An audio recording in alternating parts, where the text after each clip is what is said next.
Hi friends, this is Krish the Urban Naxal. Today also I would like to talk briefly about my mom who passed away on 1st of January this year. In fact, she passed away around 1 o'clock. So today is the 13th day, considered very significant by Hindus. I don't consider it very significant. But I'm going to talk about it. I talked about it last night. I'm going to talk about it some more today. And the reason, I think, the justification for talking about it is people have been visiting me, talking to me, meeting me, phoning me, talking about my mom. We haven't had a 13th day meeting sort of thing or prayer meeting. We haven't done any prayer things, and I don't intend to do any prayer things. I don't have any peer pressure because I don't have any brothers or sisters. I'm an only child. I also don't feel internally pressured to do this 13th day puja and all that stuff. Because thanks to my mom, while we were inside the community, our community, Sthanika Brahmins of Mangalore, we have always experienced ourselves as outsiders. My mom was not part of that Sthanika Brahmin community. She came from outside. She was someone whose identity is pretty vague. According to her, this was known to a very small number of us. According to her, her backstory is that her father was Rajasthani. Her mother was Japanese.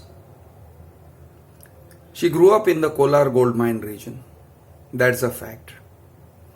There is a small village named Chintamani. Not sure exactly where it is, but we have been there. The people who brought her up used to live there. They didn't when we went, mom, dad and I, when we went there. Those people weren't there. There was nobody there from that family. Her mother's name, very simple, Tayamma. Tayamma, literally, Tai means mother. So practically her mother's name is mother, Tayamma.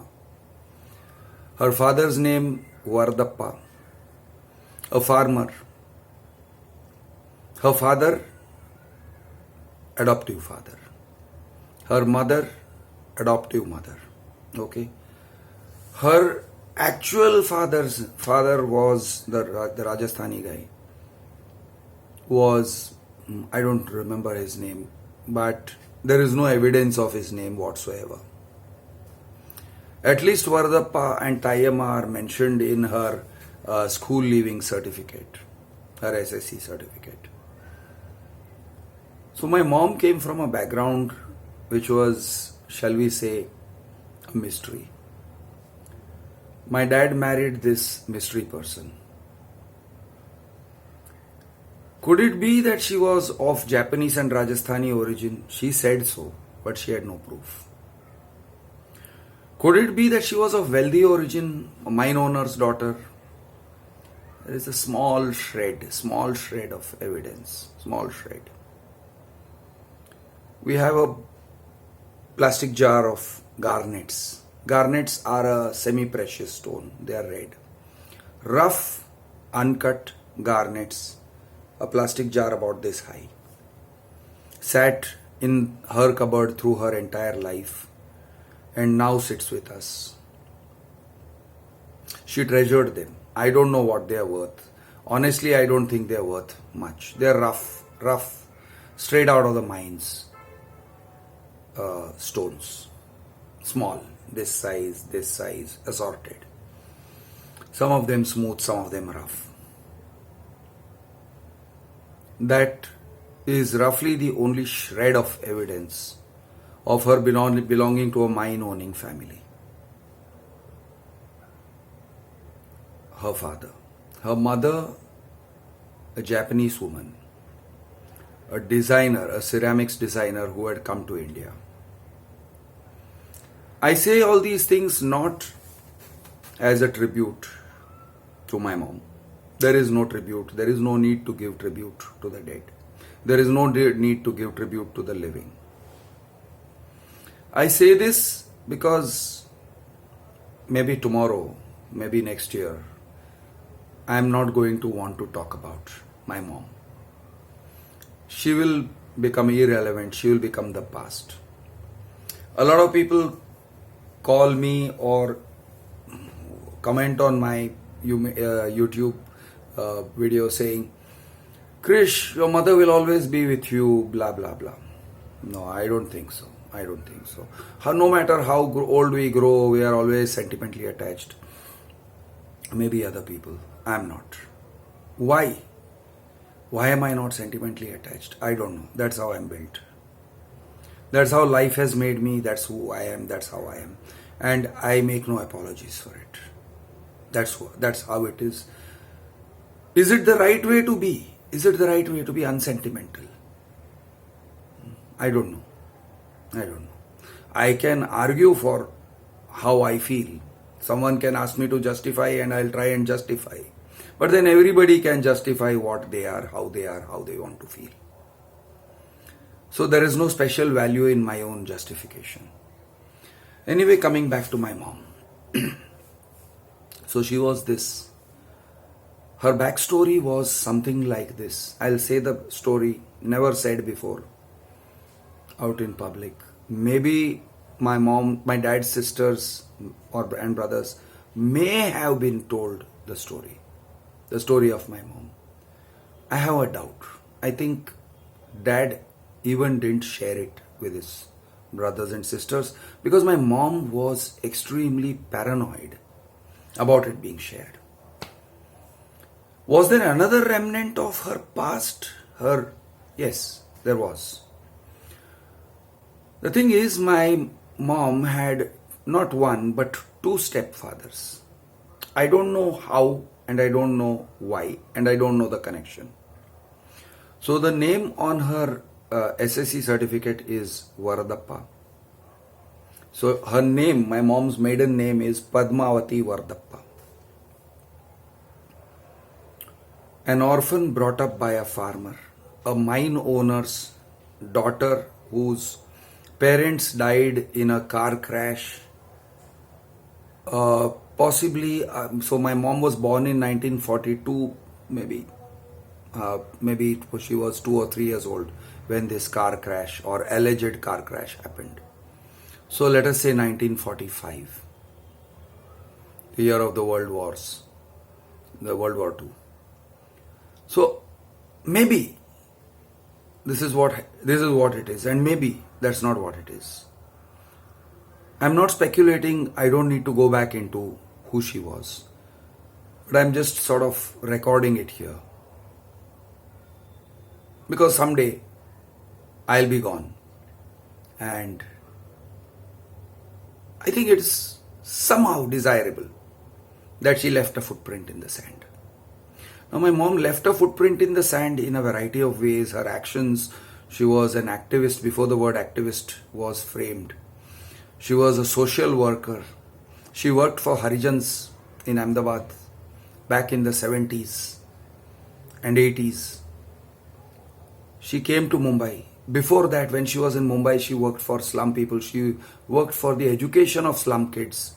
She had the audacity, the sheer audacity, in spite of being an orphan living in her uncle's garage. Not her first stepfather, Varadappa, but a second stepfather, Malayali gentleman, what is his name? Something like Sadanand. Dayanand. She lived, they had houses in, one was opposite Mahalakshmi temple. I think Sham Nivas. They had a house. I think there was another house in Kolaba, I'm not sure. But Sham Nivas. And he was abusive. I don't know whether he was rapey, but he was abusive. He was a violent man. He was a strong man.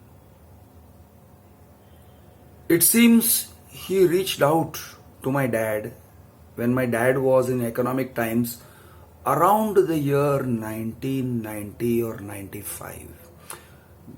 Her former stepfather reached out, Dayanand reached out to him, wanted to meet him. Back when my dad was dating my mom, yes, Dayanand was very much around. He was a presence, and they used to do things like, if they would, my mom and dad used to take long bus rides. Taking bus rides, by the way, folks, it's an amazing thing to do. If you love a girl, you want to spend some alone time with her, not sexy time, but alone time, romantic time, just go and sit in the front of a double-decker bus, a long route, and just go to the end of that route and come back. Especially if it's a good route, nice. You maybe in an air-conditioned bus, or maybe you can sit in a train and just travel, go for, Churchgate to Virar, Virar to Churchgate, finished. Enjoy your time together. They used to do that. They used to sit in buses. And yes, my dad used to put his arm around her shoulder and that way. And in 1965, people were quite broad-minded. They were not prudish. There was no moral policing around. Let me tell you that. So my dad and mom used to be sometimes spotted by her uncle. She called him Uncle Dayanand. And they would see that he has spotted them and he is coming, and they would get down from the bus and run and catch another cab, and a lot of filmy shenanigans used to happen. And she sometimes shared these stories with me. Dad wasn't interested in sharing stories. Dad is more of a quiet sort. Mom used to sometimes share these stories. And then this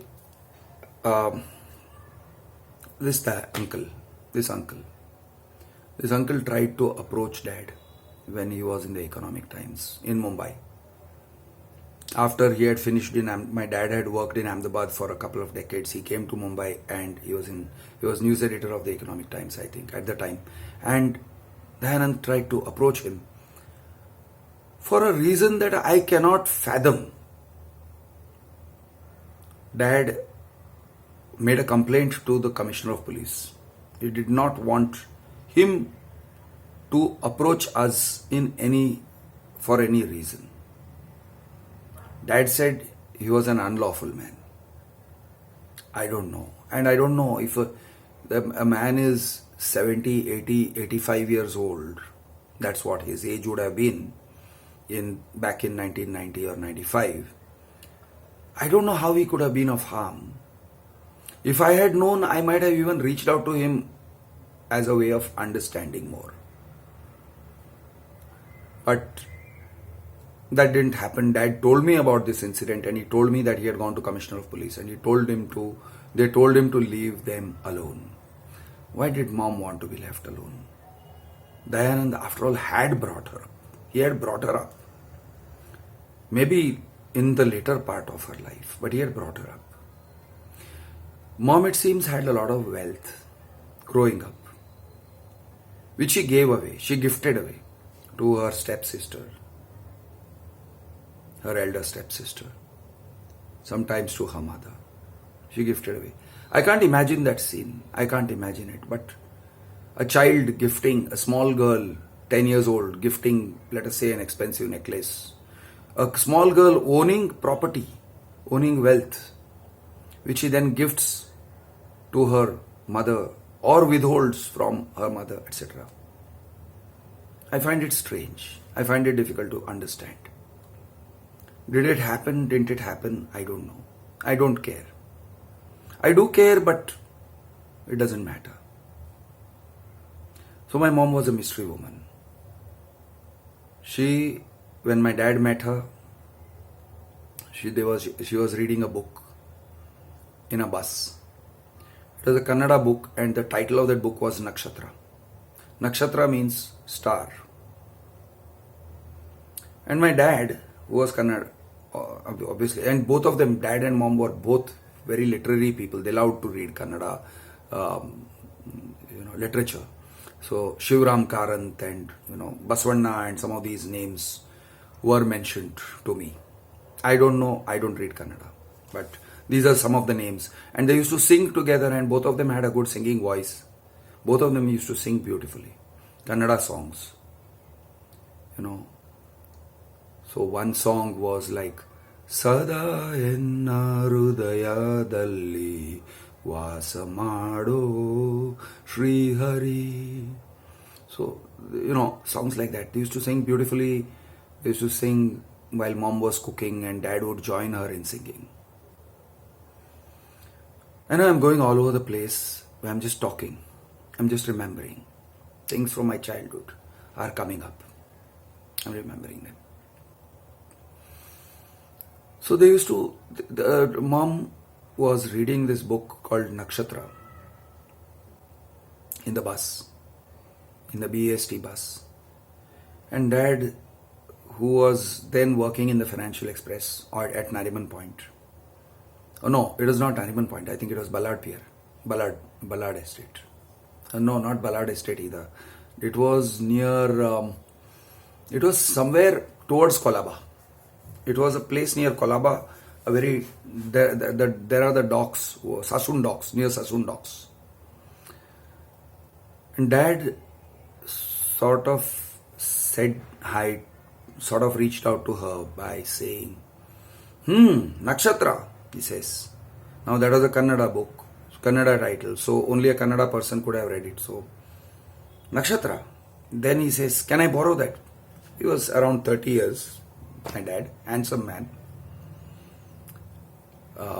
clean shaven, nice guy. He looked like an actor back then. And he says, Nakshatra, and my mom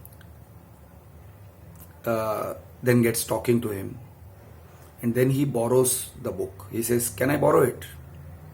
Borrowing a book is a great way to get acquainted with someone. Great way to start talking to a girl, meeting her again. It gives you a reason. I think she knew it. They both knew it. They both knew what they were doing. And so they met. There were many bus rides. And knowing my dad and knowing my mom, they would have made out.